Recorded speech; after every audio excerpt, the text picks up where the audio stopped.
Assalamualaikum warahmatullahi wabarakatuh. Saya Zulfa Ma'rifatul Kurniasari dengan NIM 12405193212 dari kelompok 7 akan menjelaskan mengenai materi hubungan 3 dimensi kemitraan.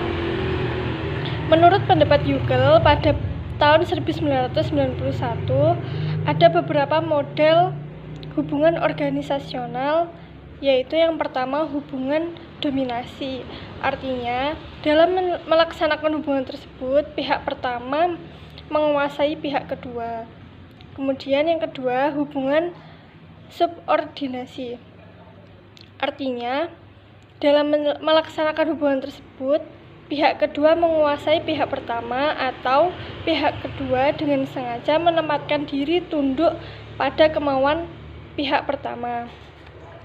Yang ketiga, hubungan kemitraan. Artinya, pihak pertama dan pihak kedua selevel di mana mereka bertumpu pada kepercayaan, kerjasama, dan saling menghargai.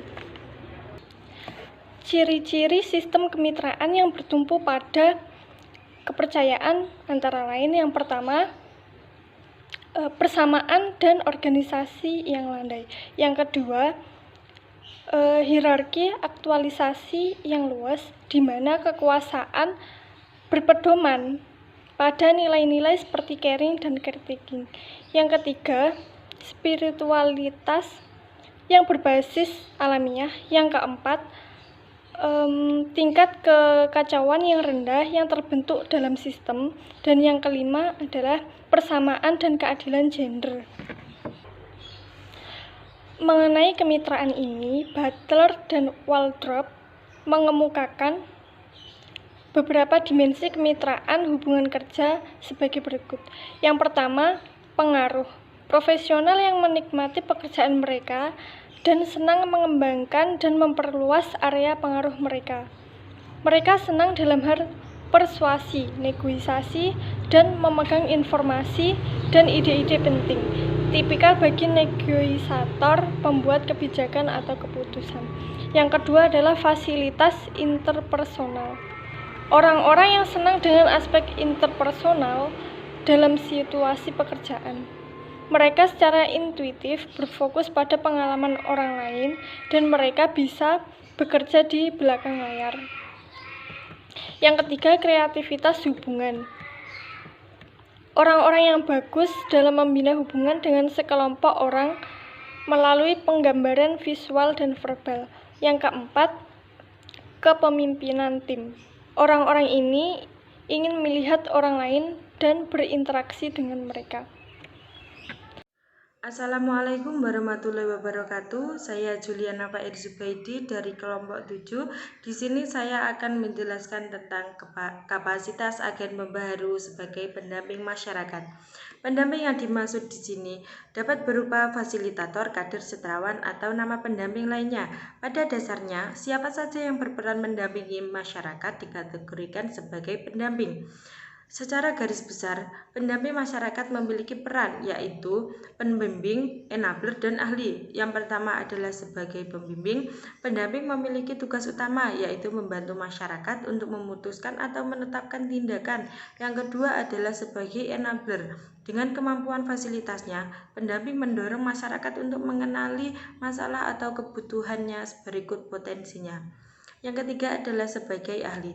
Pendamping dengan keterampilan khusus yang diperoleh dari pendidikannya atau dari pengalamannya dapat memberikan keterangan-keterangan teknis yang dibutuhkan oleh masyarakat. Peran pendamping umumnya mencakup 3 peran utama, yaitu fasilitator, pendidik, perwakilan masyarakat, dan peran-peran teknis bagi masyarakat didampinginya. Yang pertama adalah fasilitator. Merupakan peran yang berkaitan dengan pemberian motivasi, kesempatan, dan dukungan bagi masyarakat. Yang kedua adalah pendidik. Pendamping berperan aktif sebagai agen yang memberi masukan positif dan direktif berdasarkan pengetahuan dan pengalamannya. Yang ketiga adalah perwakilan masyarakat. Peran ini dilakukan dalam kaitannya dengan interaksi antara pendamping dengan lembaga-lembaga eksternal atas nama dan demi kepentingan masyarakat didampinginya. Yang keempat adalah peran-peran teknis, mengacu pada aplikasi keterampilan yang bersifat praktis. Kegiatan pendampingan dapat dilakukan dalam beberapa cara, antara lain yang pertama konsultasi, membantu masyarakat atau kelompok masyarakat dalam rangka memenuhi kebutuhan terhadap informasi dan wawasan baru. Yang kedua adalah asistensi, membantu masyarakat atau kelompok masyarakat dalam meningkatkan keterampilan, misalnya berkenaan dengan penyusunan konsep perancangan dan menggambar rancangan, menyusun rencana anggaran biaya dan lainnya. Yang terakhir adalah fasilitasi, membantu masyarakat atau kelompok masyarakat untuk meningkatkan proses pembelajaran dalam kelompok, membuka akses dan berhubungan dengan pihak lain, membuat jaringan dan lain-lainnya. Sekian dari saya. Wassalamualaikum warahmatullahi wabarakatuh. Nama saya Cahya Syaputri dengan NIM 12405193189. Di sini saya akan menjelaskan tentang fungsi agen pembaharu sebagai dinamisator dalam konteks kebijakan pemberdayaan. Fungsi utama agen pembaharu adalah sebagai penghubung antara pengusaha dengan klien. Tujuannya agar inovasi dapat diterima atau diterapkan oleh klien sesuai dengan keinginan pengusaha pembaruan. Kunci keberhasilan diterimanya inovasi oleh klien terutama terletak pada komunikasi antara agen pembaharu dengan klien. Jika komunikasi lancar dan efektif, maka proses penerimaan inovasi akan lebih cepat dan makin mendekati tercapainya tujuan yang diinginkan. Nah, menurut Rogers mengemukakan ada 7 langkah kegiatan agen pembaharu dalam pelaksanaan tugasnya. Yang pertama yaitu membangkitkan kebutuhan untuk berubah. Nah, biasanya agen pembaharu pada awal tugasnya diminta untuk membantu kliennya agar mereka sadar akan perlunya perubahan. Yang kedua yaitu memantapkan hubungan pertukaran informasi. Sesudah ditentukannya kebutuhan untuk perubahan, agen pembaharu harus segera membina hubungan yang lebih akrab dengan klien dengan cara menumbuhkan kepercayaan klien pada kemampuannya, saling mempercayai, dan juga agen pembaharu harus menunjukkan empati pada masalah dan kebutuhan klien. Yang ketiga yaitu mendiagnosa masalah yang dihadapi. Agen pembaharu bertanggung jawab untuk menganalisa situasi masalah yang dihadapkan klien agar dapat menentukan berbagai alternatif jika tidak sesuai dengan kebutuhan klien. Yang keempat yaitu membangkitkan kemauan klien untuk berubah.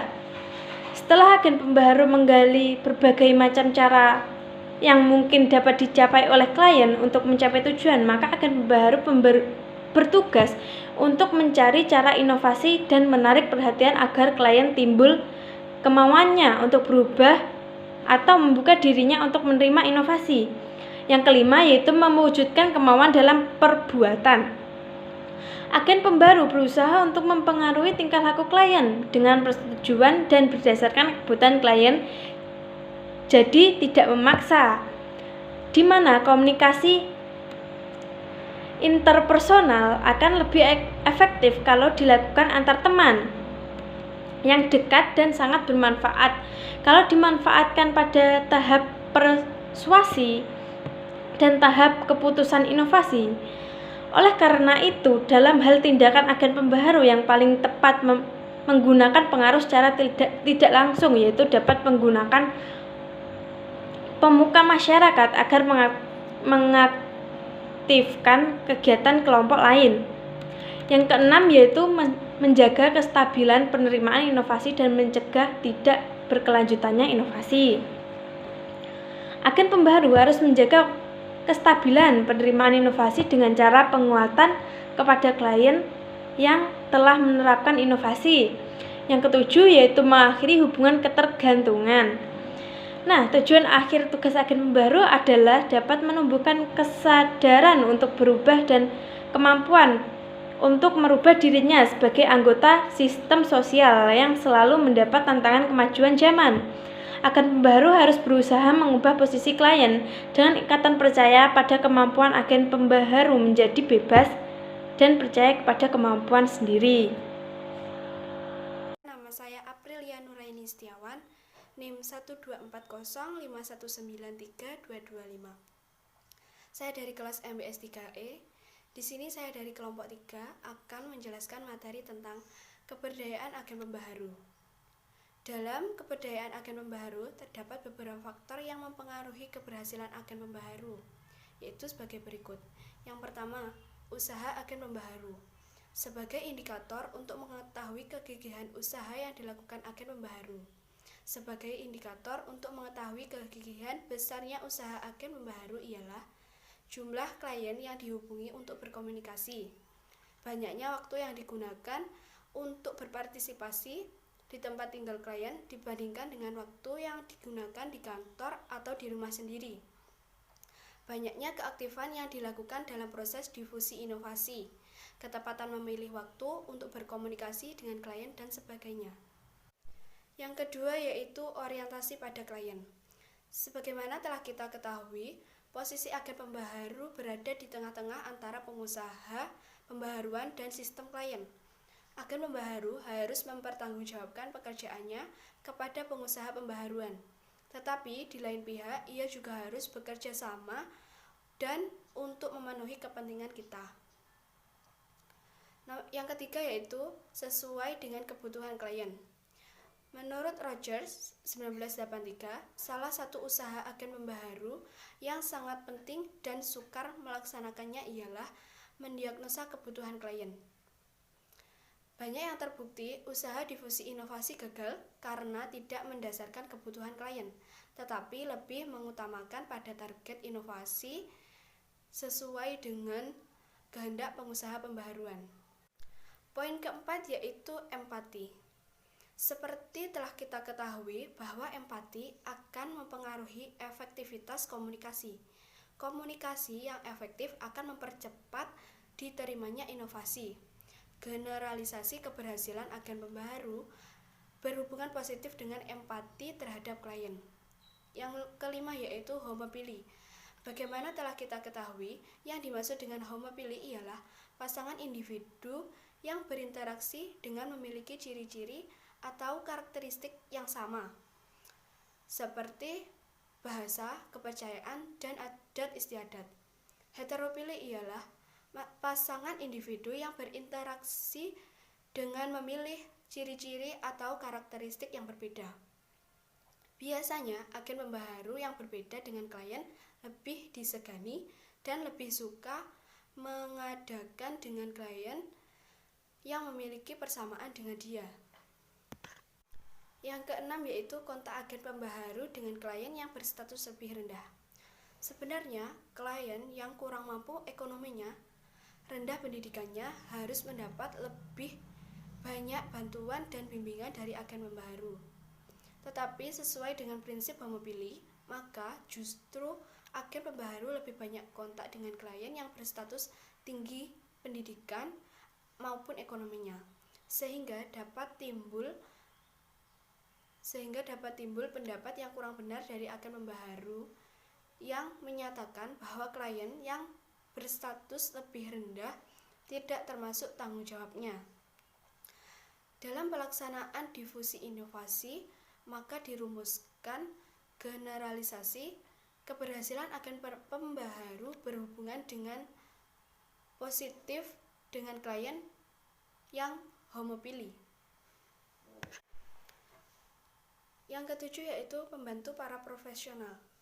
Pembantu para profesional ialah orang yang bertugas membantu agen pembaharu agar terjadi kontak dengan klien yang berstatus lebih rendah. Pembantu para profesional dari segi pengetahuan tentang inovasi dan teknik penyebaran inovasi kurang dari agen pembaharu. Tetapi dengan mengangkat pembantu para profesional ada keuntungan yaitu biaya lebih rendah, dapat kontak dengan klien yang berstatus lebih rendah dari agen pembaharu. Karena para pembantu para profesional lebih dekat dengan klien. Yang kedelapan yaitu kepercayaan klien terhadap agen pembaharu atau credibility. Pembantu agen pembaharu kurang mendapat kepercayaan dari klien jika ditinjau dari kompetensi profesional karena ia memang kurang profesional. Tetapi pembantu agen pembaharu memiliki kepercayaan dari klien karena adanya hubungan yang akrab sehingga tidak timbul kecurigaan. Klien percaya pada pembantu agen pembaharu karena keyakinannya akan membawa kebaikan bagi dirinya yang disebut kepercayaan dan keselamatan atau safety and credibility. Nomor 9 yaitu profesional semu. Sebagaimana kita ketahui bahwa pembantu agen pembaharu dapat memberikan beberapa keuntungan seperti biaya operasional rendah dan dapat menjembatani kesenjangan heteropili. Namun tidak berarti bahwa agen pembaharu lalu sama sekali tidak diperlukan. Satu masalah yang sering dijumpai pembantu agen pembaharu ialah timbulnya profesional semu yang terjadi karena pembantu agen pembaharu bergaya seperti agen pembaharu profesional. Ia memakai pakaian yang bertindak dan sebagainya yang menyamai tenaga agen pembaharu profesional. Yang ke-10 yaitu pemuka pendapat. Di muka masyarakat atau sistem sosial, sering terdapat orang yang berpendapat mudah diikuti oleh teman-teman sekelompoknya. Orang yang memiliki kemampuan untuk mempengaruhi perubahan pengetahuan, sikap, dan tingkah laku orang lain secara informal dengan tujuan tertentu disebut pemuka pendapat. Maka dirumuskan generalisasi, keberhasilan agen pembaharu berhubungan positif dengan besarnya usaha untuk bekerja sama dengan pemuka pendapat. Yang ke-11 yaitu kemampuan klien untuk menilai inovasi. Salah satu keunikan agen pembaharu dalam proses difusi inovasi ialah memiliki kompetensi teknik yang menyebabkan ia berwenang untuk bertindak sesuai dengan keahliannya dalam mempengaruhi klien untuk menerima inovasi. Tetapi jika agen pembaharu melakukan pendekatan jangka panjang dan dalam mencapai tujuan inovasi, maka ia harus berusaha membangkitkan klien agar memiliki kemampuan teknik dan kemampuan menilai potensi inovasi yang dicapainya sendiri. Sekian dari saya. Wassalamualaikum.